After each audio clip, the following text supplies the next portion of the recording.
Bear in mind, Buddy Valastro from Cake Boss, here he is.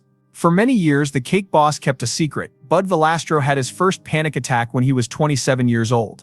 He hid it while millions of people saw him smile on video. It was 2020 and he was in charge of 14 shops, 7 restaurants, and 75 vending machines. Then his hand was hurt in a strange accident. As they cut through metal to save him, his kids watched him scream. He's worth more than $10 million now. But his kids are already making the kingdom less united. One can make $150,000 without being near flour. 12 million people watched another one. And you'll be shocked by how he really changed. His birthday is March 3, 1977, and he was born in Hoboken, New Jersey. His folks came to the United States from Italy with big dreams but not much money. The family lived in a small room that was above Carlo's bakery. Fresh bread smelled great, but so did the stress of not having paid the bills. His dad, Bartolo Sr., worked 16-hour shifts and would sleep on flour sacks when he was too tired to walk home. Mary, his mother, stayed up late counting pennies to see if she had enough money for both milk and the power bill. They ate leftover cakes and things that didn't sell in the shop to stay alive. Buddy's 4 older sisters gave him clothes to wear and let him sleep on the couch in the living room. He learned the importance of hard work and thanks through the hard times in his life. Bud's life changed when he was only 11 years old. It was found that his dad has lung cancer. The family had to get help to run the shop. Bud went to work while the other kids played baseball or video games. He cleaned out the kitchen and mopped the floors after school. It hurt his hands to pipe frosting roses for so long. He got up at 6 a.m. every day, and went on until well after dark. He only made $20 a week, but he learned how to do everything from taking orders to making cakes. He could make wedding cakes worth $800 by the time he was 13. That cash helped pay the rent and kept the lights on. He would be successful in the future because of the things he gave up. But nothing he did could get him ready for 1994. His father had a sudden heart attack and died when he was only 17. It hurt a lot to be sad, but the stress was even worse. The restaurant was having a hard time. There were fewer sales, debts were getting worse. It didn't take Buddy long to step in. He wasn't trained or had any business skills. And not enough time to slowly figure things out. He quit high school, which he felt bad about for a long time. He was getting up at 4 a.m. while his friends went to college, to make rent and bake bread. He had long days, lots of back pain and worry that would never go away. Was this the right way to go? Had he given up too much? While he was stuck in the kitchen trying to keep the family alive, he saw his friends begin to build their lives. The stress couldn't stand it. He wasn't just running a business. He took care of his mother and 4 sisters by himself. He was having panic attacks. He couldn't sleep. He sobbed when no one was around. Sometimes it all seemed like too much for him. But he never gave up. Bud had a string of bad luck from 1998 to 2003 that hurt him mentally and financially. One of the worst times was when he used $800 worth of expensive Belgian chocolate to try to make a fancy Italian wedding cake. The cake fell apart just hours before the wedding. To save the event, the family worked all night and spent an extra $1,200 on food. Buddy once burned 200 cannoli shells when he was trying out a new way. That one mistake cost $400. The failing bakery made money for almost a whole week. These terrible events broke Buddy's spirit and made him more careful and precise. It didn't matter how much it cost, every mistake taught him something and every risk helped him get better at what he did. From 1994 to 2005, the bakery was just barely making it through those early years. The monthly income was around $8,000. Just enough to pay the rent, electricity, and food. As little as $150 was made some days in the winter. That was all. The lights were only on because of 40 to 50 usual customers, most of whom were old Italian Americans. The bakery was very small, it was only 800 square feet. 6 people could be there at once. Some of the tools were so old they were from the 1960s. The family lost a lot of money when the display cases broke and the cakes went bad.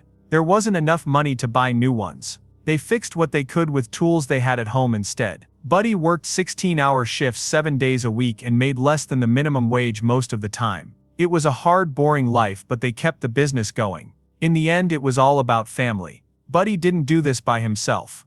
Mary, his mother, took care of the money. Even though she didn't have a business degree, she was very good at managing the money and fought over every penny. Each of his 4 sisters had a part to play. Grace was the friendly face that people saw when they came in. Medellina took care of the stock like a drill master. Mary was busy decorating. Lisa had to deal with providers. Even though they fought all the time about money, routines, and relationships, they were still a family. And somehow the mix of love and conflict worked. At the time it seemed like chaos, but now it's the right setting for reality TV. They clashed in real ways, like when they fought, hugged, talked business, or had family problems. It was these real times that made them famous. But before the fame came, things were at their worst. Between 2001 and 2004, almost everything went apart. When big commercial bakeries moved in, they lowered their prices and stayed open later. One opened nearby in 2002, only 3 blocks away. Because they used automatic technology and bought in bulk, they were able to sell similar Italian pastries for 30% less. A lot of people stopped going to Carlo's Bakery almost overnight. The monthly income dropped to $4,800. It wasn't even enough to pay the bills. Began to think about giving up. It crossed his mind to sell the company. A few people made offers between $45,000 and $60,000. The worry was too much. Buddy stopped eating right and he lost 25 pounds. He was unable to rest. To make extra money, his mom had to get a job at a nearby food store. His sisters began looking for other jobs. Then things began to change. The family had a tough talk at the end of 2003. They agreed to try one more year. They would leave for good if things didn't get better. Everything changed because of that choice. They did everything they could to make it work. Things began to get better over time. Valastro took part in the Food Network Challenge in 2004. Chefs from all over the US competed in a tough event. Buddy was there for more than just baking. Everyone was shocked by his one-liners and good looks. He got the $10,000 prize, but something more important took place. He saw that he was good at being on TV. From being a small-time baker in Hoboken to becoming famous across the country, that one win set him on the path. He never thought he would be good for TV, but directors saw something in him. His brand was made up of his sense of fun, confidence, and baking skills. Buddy was back on the Food Network Challenge in 2007. This time not to fight but to help other people. In more ways than one, it was help. He was studying the TV in silence. He watched how the crowd reacted as well as the camera positions and plots. He was getting better at the things he needed to do for his own show behind the scenes. He was getting ready for something bigger while running Carlo's Bakery. He was no longer just baking cakes. Bakery boss. It was 2013 and he was running Carlo's Bakery and 6 shows at the same time. As he flew across the country shooting non-stop, it was still baking. The amount of work was crazy.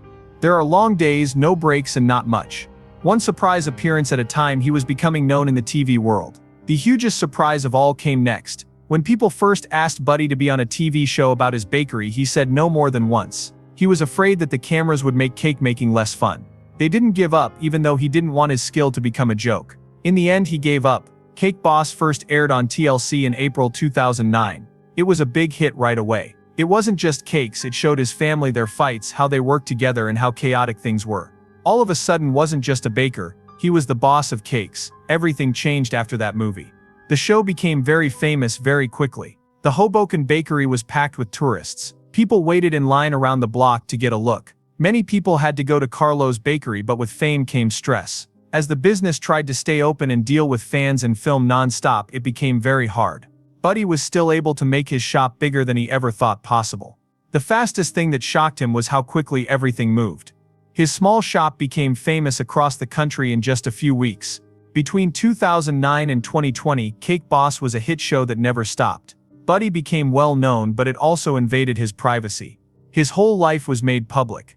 His aunts and mother Mary became well known on TV. When his mother died in 2017, friends filled the shop with flowers, cards, and art. People who had never met her were sad as if she were family. That was how personal the show had become, but it made it hard to grieve alone. A lot of fame also caused other problems. People who liked him came to his house. There were real worries about safety. Buddy could no longer enjoy being a baker in a small town. Hoboken was different now. Things had changed in his life. The bakery was no longer a quiet corner store. It was famous all over the world. By the year 2010, the first store on Washington Street couldn't handle all the people who came. There were tourists everywhere. The city even changed the name of the corner to Carlo's Bakery Way. It was an honor, but it also made traffic worse and made people stressed. That many people were never supposed to be able to eat at the restaurant. Buddy had to have more room. Because of this, he opened a 30,000 square foot building at the Lackawanna Center in Jersey City in November 2010. It was very big. It had ovens, offices, and shipping stations, among other things. It cost lots of money. But now he could send cakes all over the country. The little family bakery had grown into a full-fledged food business. Buddy did more than that. He wished to get bigger. When it was at its peak, Carlo's Bakery had about 20 sites in states such as Nevada, New York, Florida, and Texas. He opened Buddy V's Ristorante in Las Vegas in 2013. After that, there was Buddy's Jersey Eats Pizza Cake and the Boss Cafe. He was no longer just a cook, he was building a food business. He also started a food business in 2014. And in 2019 he put in place cake ATMs. Yes, stuff that sold cake slices. You could find them in Las Vegas, Toronto, and shopping malls all over the US and Canada. There were 30 of them in some towns. People loved how easy it was. That was one more way Buddy stayed ahead. In November of that same year, 2010, he also put out a book. It was called Cake Boss Stories and Recipes from Mia Familia. On this day 100 years ago, the bakery opened its doors for the first time in 1910. It had 37 recipes for things like red velvet cake and cannoli. The book was 272 pages long. It wasn't just about food though. It was about his family, his mother, father, aunts, and how they all worked together to make a dream come true. The book was a big hit in the New York Times. Some reviewers liked how it mixed baking tips with touching stories. It wasn't just a baking book. It was a celebration of family custom and hard work. The Hudson Reporter named Buddy one of the 50 most important people in Hudson County in 2012. Such a big deal had been made in just 3 years since Cake Boss began. Hoboken got a lot more tourists. Because of the bakery on Washington Street, nearby businesses grew. Buddy Valastro was no longer just making cakes. Buddy V's Ristorante opened at the Venetian Hotel in Las Vegas in October 2013. Some people thought he was just a TV baker, but this move showed them they were wrong. This diner was built across the street from his well-known Carlo's Bake Shop and cost more than $2 million. He did it with help. He worked with well-known people in the business such as Elizabeth Blau and chef Kim Cantinawala. What about the menu? All meals from the family. Make Sunday gravy. 7-layer pasta from Nana. Huge amounts. Lots of tastes. The restaurant had been open for 10 years by 2024. There's something unusual on the Strip, where most businesses shut down after 3 years. It wasn't just getting by, it was flourishing. We won 5 out of more than 5,000 places in the city and got 4.3 stars from more than 3,290 reviews, making us the best. The Las Vegas Review-Journal even gave it a Gold Winner award. He didn't slow down after a year. Buddy V's Events and Catering was born in 2014. He didn't wait like most people would have. He chose to go big because people kept asking him to plan events and do food. He teamed up with Jeffrey Spivak, who is one of the most active event planners in the business. They both took advantage of the event scene in Las Vegas, which brings in more than $11 billion a year. The food was brought by Valastro. Spivak took care of the details. They did high-class dining using Buddy's famous Italian recipes. Buddy quickly made a name for himself in a market where famous cooks can charge up to $2,000 per person. With businesses and events, he now had 2 ways to make money that worked together. Both were really loud. After that, something no one saw coming. She became the face of Whole Earth Sweetener Company in 2016. Yes, the king of sugar was now pushing sweets with no calories. The name of the ad was Rethink Sweet. Went against everything people thought he stood for. But he liked it and made new meals that were lower in calories but still tasted good. It's likely that the partnership paid well. Deals with famous people like this usually bring in between $500K and $5 million a year. Around the holidays, he shared Christmas recipes and touched a whole new group of people. It was easy to understand. He might change. To stay important, he wasn't afraid to take chances. In 2018, he did it again. But this time with dog treats. But not just any treats. Together with the Pound Bakery, we made Italian-style treats for pets. There is chicken parmesan, pizza bites, and meatballs for dogs. They were cooked in the USA and made for dogs with sensitive stomachs. They didn't have any wheat, corn, or soy in them. The Pound Bakery had been getting major production certifications for more than 20 years. In a clever move, Valastro made his Italian brand fit the best friend of man. The cat food business was worth more than $7 billion a year at that time. He jumped into that market with a product that not a single other famous cook had thought of. Then there were cake ATMs. Yes, ATMs are great. He put out cold vending machines in Toronto in November 2019. These were not small tools. 8 whole cakes and 160 slices could fit in them. They were stocked every day with spots in downtown Toronto's busy path system. There was chocolate fudge, red velvet cake, and rainbow cake. Each slice cost $8.99, up to $44.99 for full cakes. That's 3 or 4 times the price of most desserts at the gas station. But people paid for it. These machines were also not temporary. Each could bring in more than $500,000 a year if it was placed in the right place over time. It was a brave move on his part to make his bakery open 24 hours a day, 7 days a week without opening any new shops. He was also in charge of a huge TV business during all of this. He began with Cake Boss and didn't stop there. He started Next Great Baker in 2010. After a year there was Kitchen Boss, then Buddy's Bakery Rescue, Bake You Rich, and Final Sleep. It wasn't just hard. It was risky. It was really hard to be bakery boss. In order for family businesses to stay open, he had to help them. That meant facing their mental problems while also going through his own again. The heat level went up even more in 2019 with Buddy versus Duff, high-stakes cake fights with Duff Goldman, another famous baker. Not only were these cakes big, they were also works of architecture and the pressure was very high. After that, in 2020, he did Buddy versus Christmas. Bad things did happen though that same year. 3 times a metal stick from a bowling alley's pin setter got stuck in his hand. His young kids had to set him free. Several surgeries followed. He kept shooting anyway. He was still working, even though the hand he used most wasn't working very well. There had to be bigger cakes, more action, and more spectacle in every new show. He always had to do better than himself. Sugar cutting and removing layers took hours of standing. Even though his body hurt, he couldn't slow down. The crowd was waiting for the Cake Boss and he delivered, even though it cost him a lot. He was totally worn out from not getting any sleep or breaks and always having to come up with new ideas. He hit it hard, but the damage was real behind the camera. He had his first panic attack when he was 27 years old.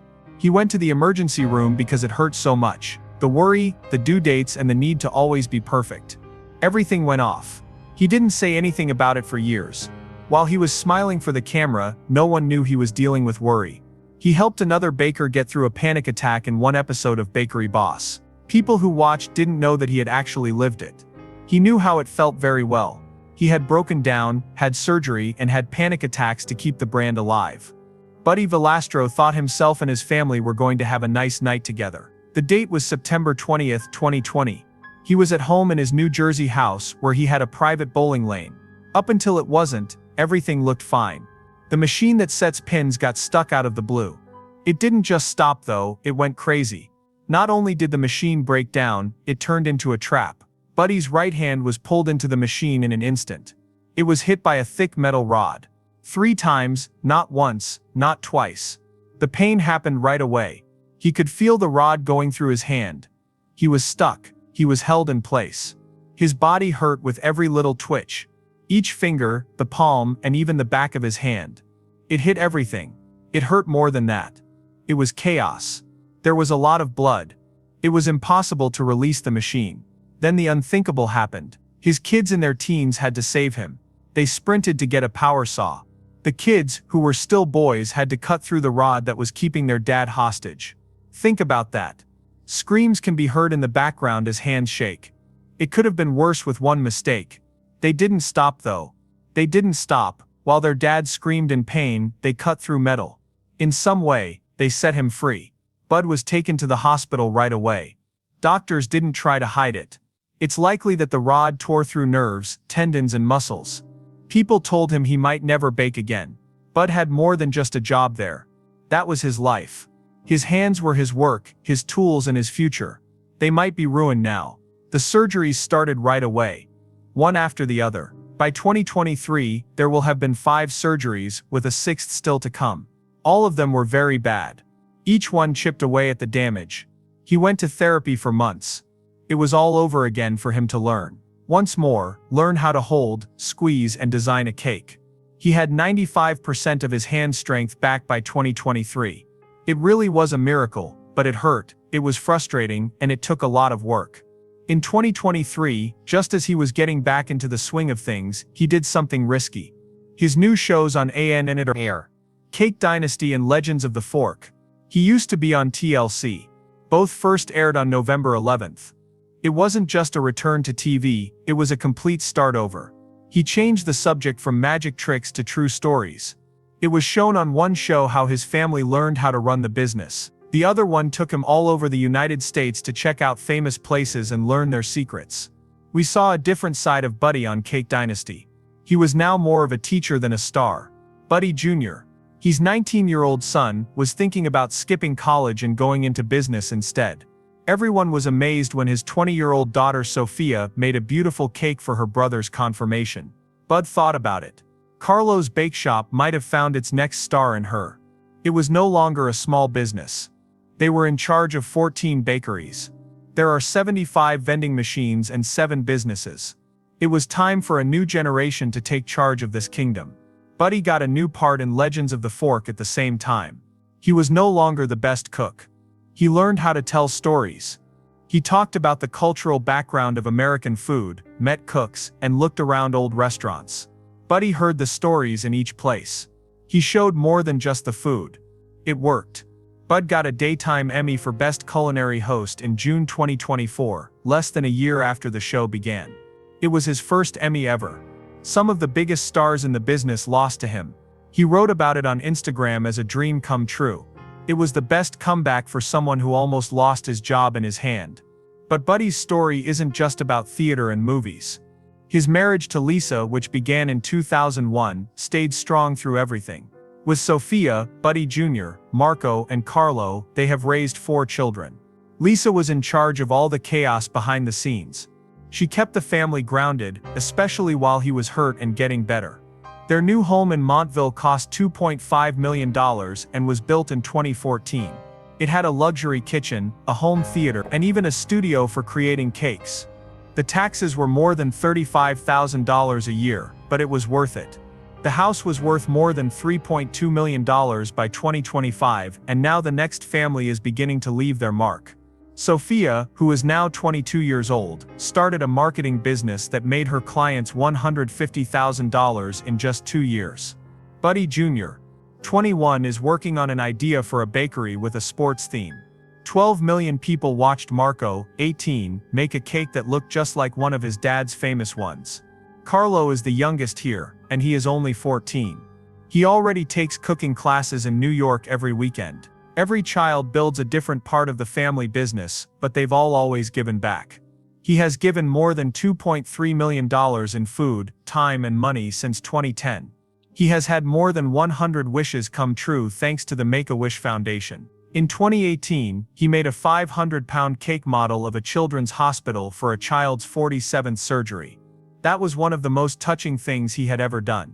Even more, he paid for a mobile baking truck to be used at Special Olympics events so that players could get treats and learn how to do a job. His fund gave $180,000 in scholarships to young people who wanted to study cooking in 2023 alone.